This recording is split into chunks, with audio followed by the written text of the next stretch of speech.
Guys, आप सभी का चैनल पर स्वागत करने से पहले सबसे पहले मैं उन ब्यूटीफुल लेडीज को कॉन्ग्रेचुलेशंस कहना चाहूंगी जो इस वीडियो के इस ब्लॉग के थंबनेल को देखकर इस वीडियो तक पहुंची हैं। So first of all congratulations to all beautiful ladies who are going to be mothers. I hope your first trimester of pregnancy is going well. तो गाइस, जैसा कि लास्ट प्रोग्राम में मैंने आप लोगों से प्रॉमिस किया था कि मैं आप लोगों के साथ अपनी प्रेगनेंसी की सीरीज जो है वो शेयर करूंगी, जिसमें आप लोग देखेंगे कि मेरे प्रेगनेंसी के जो फर्स्ट ट्राइमेस्टर ऑफ प्रेगनेंसी का क्या एक्सपीरियंस रहा, सेकंड का क्या रहा, थर्ड का क्या होने वाला है।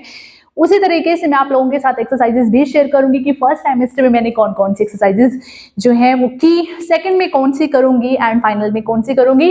तो आज हम बात करने वाले हैं exercises during first trimester of pregnancy.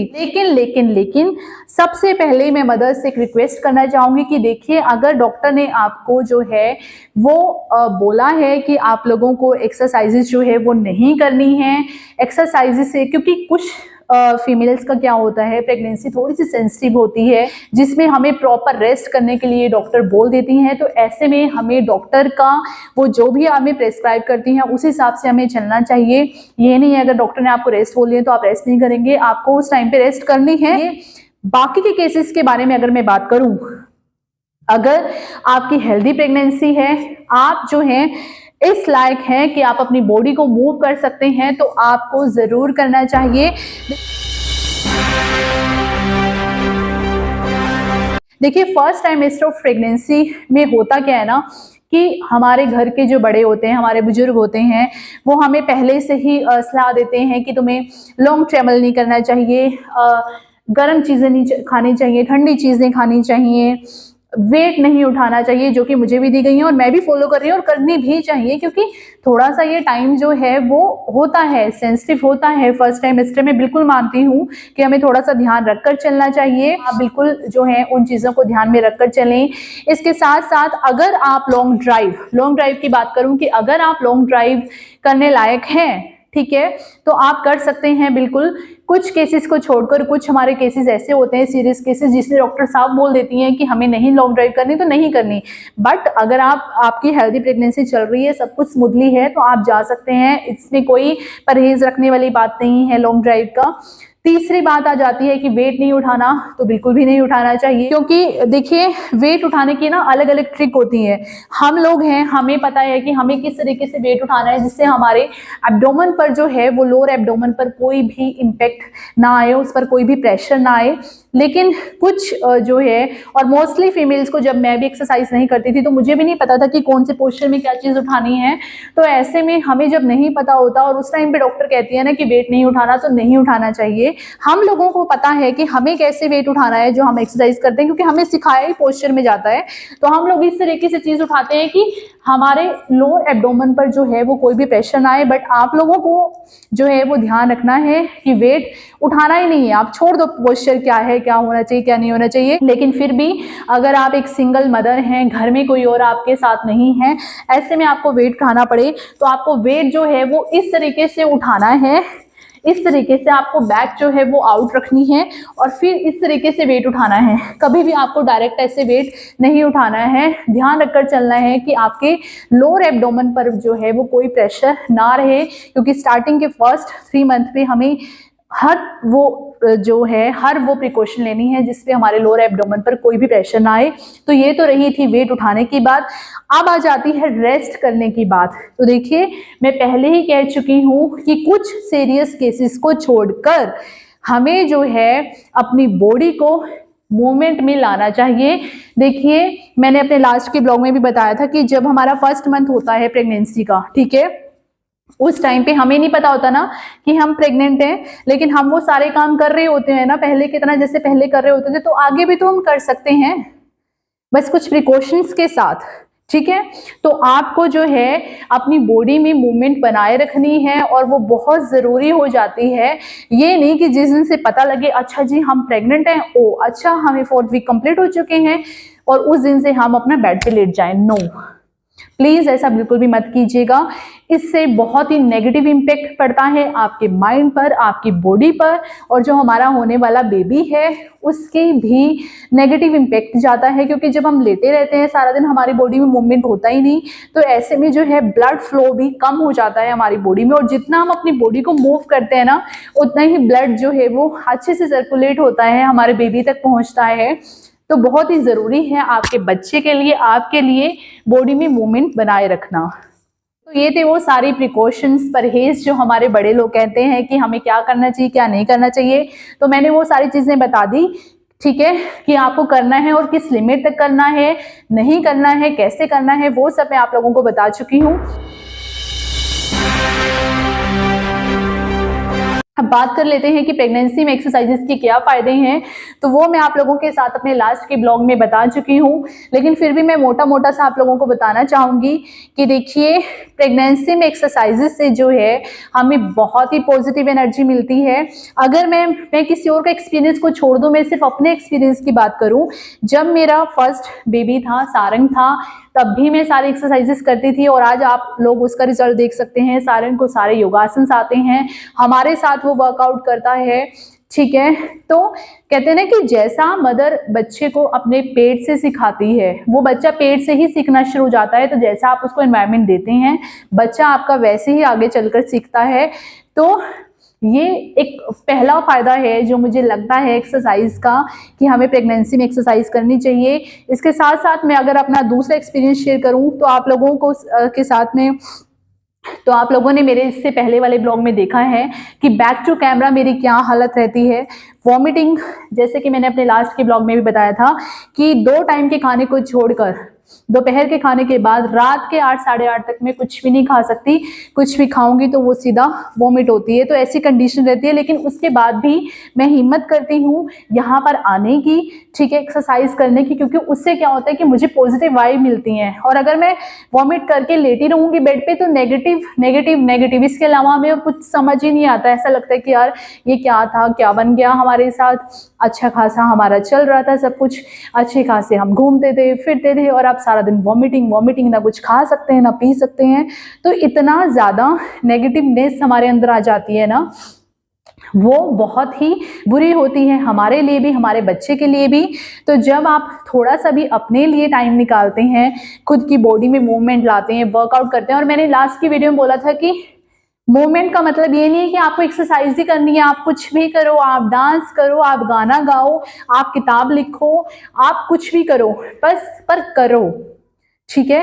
खाली नहीं बैठना है कि ब्लॉटिंग हो रही है, वॉमिटिंग हो रही है तो मैं ऐसे ही लेट जाऊं, नहीं, ये नहीं करना है। बहुत ही, मैं क्योंकि इस चीज़ को झेल चुकी हूँ तो बहुत ही जो है बहुत नेगेटिव लगता है। इवन जब अभी भी मुझे प्रेगनेंसी के जो है वो 6th वीक से मेरी इतनी कंडीशन ज़्यादा ख़राब हुई है, तो 6th वीक में मेरी कंडीशन इतनी बेकार थी कि मैं जिम में आती थी, 10 से 15 मिनट कुछ करती थी, उसी में मेरे को वॉमिटिंग ब्लॉटिंग इतनी बुरी हालत रहती थी, बट फिर भी मैं आती थी कि नहीं मुझे आना है, चाहे मैं 15 से 20 मिनट के लिए कुछ करूं, पर हमें कुछ करना जो है वो बेहद ज़रूरी होता है। क्या होता है कि फर्स्ट टाइमेस्टर में हमें ब्लॉटिंग होती है, ठीक है, वॉमिटिंग होती है, और हमारी आदत, और ऊपर से घर वाले हमें बोल देते हैं कि रेस्ट करो रेस्ट करो, तो ऐसा हमें हमारी बॉडी ना उससे की यूज्ड हो जाती है, हम लेटे रहते हैं, और इसका रिजल्ट क्या होता है, एंड ऑफ द डे जिस दिन हमारी डिलीवरी होती है उस दिन तक हमारा वजन जो है वो इतना बढ़ चुका होता है।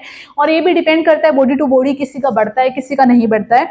बट इससे होता क्या है कि जब हम लेटे रहेंगे तो अंदर से बॉडी हमारी बिल्कुल एक तरीके से उसकी पावर जो है ना, पावर ऑफ एनर्जी बिल्कुल खत्म हो चुकी होती है। वो ऐसा फील करती है कि यार जब डिलीवरी हो जाने के बाद उसको इधर उधर चलना पड़ता है, अपने बेबी को संभालना पड़ता है, तो उसको ऐसा लगता है कि कौन सा उसे क्या काम थमा दिया गया है।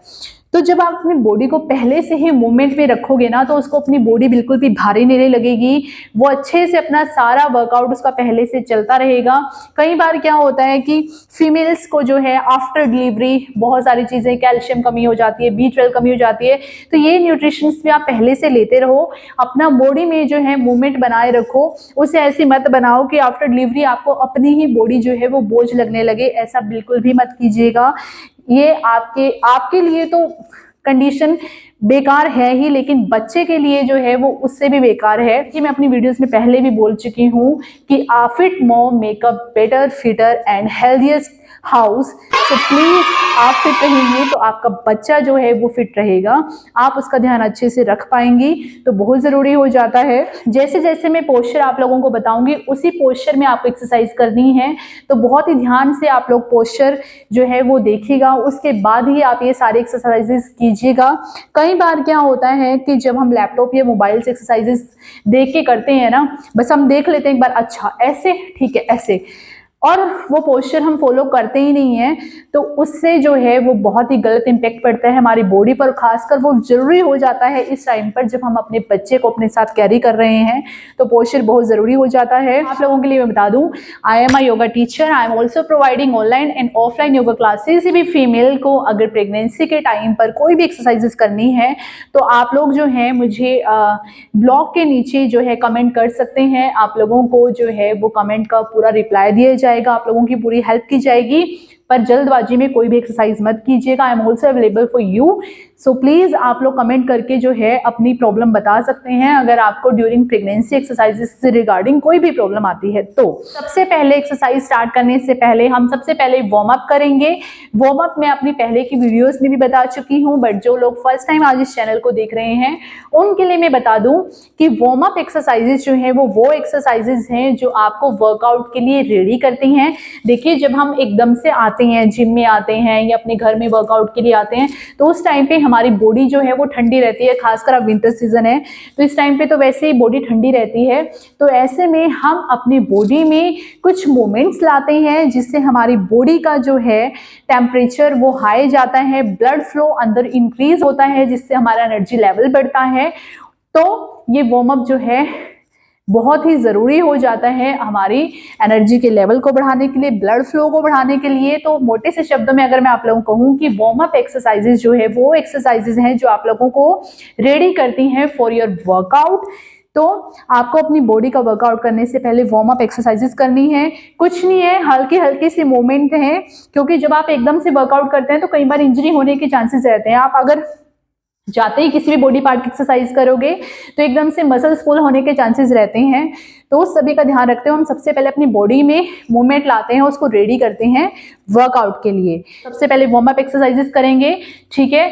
मैं स्टार्ट कर लेती हूँ। 30 सेकेंड्स के लिए हमारी वार्म अप एक्सरसाइजेस रहेंगी और उसके बाद मैं आपको वर्कआउट बताऊंगी कि वो कैसे करना है।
सो गाइज, ये थी हमारी वार्म अप एक्सरसाइजेज और मैंने जो आप लोगों के साथ वार्म अप एक्सरसाइजेज शेयर की हैं वो फुल बॉडी की वार्म अप शेयर की हैं।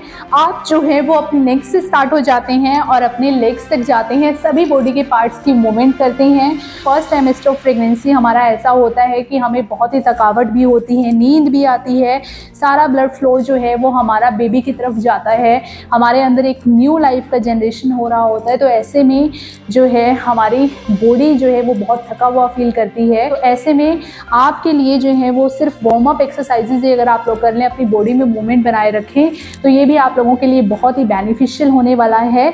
तो जो मदर्स जो हैं सिर्फ वार्म अप एक्सरसाइजेज जो हैं वो कर लेती हैं आधा घंटा के लिए, 45 मिनट के लिए, वो जो है सफिशेंट है फर्स्ट ट्राइमेस्टर ऑफ प्रेगनेंसी में। बट क्योंकि मैं पहले से वर्कआउट करती हुई आ रही हूँ इसलिए मैं बाकी की एक्सरसाइजेस भी परफॉर्म कर लेती हूँ।